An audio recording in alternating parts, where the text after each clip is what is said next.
Naiyak. Ba't ka naiyak? Umiyak ka ba? Ala, sorry na. Wala, okay lang.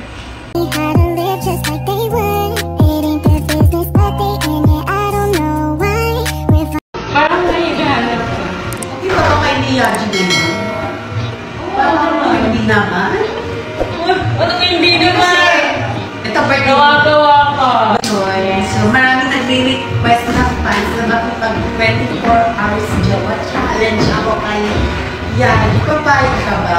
Ay, sige, papayag ako. Pero sa isang kondisyon. Anong condition na naman yun? Mag-swimming ka muna sa septic tank. Ano ako tanga?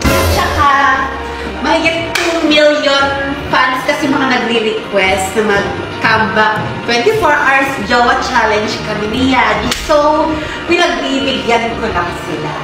At isa pa ha, marami rin nagre-request, siguro mga 5 million fans naman na maging nanay ako ni Baby College for at least. So, ano kung magagawa? Kaya pupunta ko si Baby Yaji ko. Bye! Asa na ba si Yaji? My love so sweet! Magpakita ka na! Okay? I'm here na, my baby! Wait lang nga, tanongin ko muna yung sisi, my friend. Oo, Masama ang mang-agaw ng asawa. Hello? Ito ay isang uri ng panloloko at paglabag sa tiwala. Hello? Maaari itong magdulot ng matinding sakit at Ayoko masaktan si Sabi kahit pa paano. Bumalikan ko si Sabi. Hala, kawawa naman pala si Sabi. Sabi? Sabi?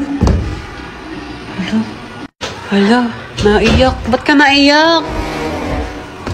Umiyak ka ba? Hala, sorry na. Wala, okay lang. Hala, ang ganda pa rin kahit umiiyak. Logi. Sorry na. Okay. Huwag ka na umiyak. Hindi ko na, sige na nga. Hindi ko na nga gagawin yung 24 hours mag-Jawa challenge namin ni Yaji. Kasi, forever challenge na yung gagawin namin.